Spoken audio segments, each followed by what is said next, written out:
اجمد 3 افراح اتعملوا بتاريخ 25/5/2025، واخر فرح فيهم يفوز بجائزه العسليه المهلبيه الفرفوشه السلكان بيشر من الفستان.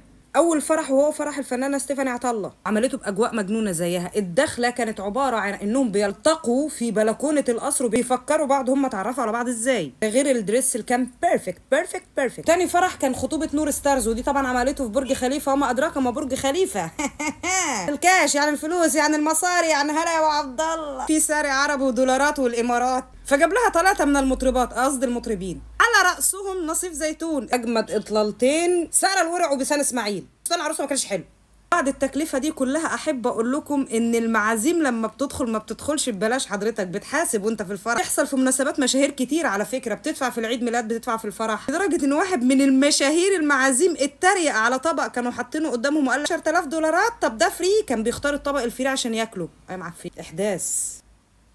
اما تالت فرح فده عزيز على قلبي شخصيا، لان حصلت فيه الفرفشه لا اراديا. عروسه كانت جايبه اوكا في فرحها، ففي عروسه في القاعه اللي جنبها سمعت ان اوكا في الفرح اللي جنبها، دخلت من غير احم ولا دستور، والعروسه هوب فجاه لقيتها بترقص معاها بالمنظر ده. فضلت تهيص معاها طول الفرح وكانها صاحبتها واقرب من صاحبتها. احلى درس ممكن تديهولكم واحده في السلكان ليله زفافها.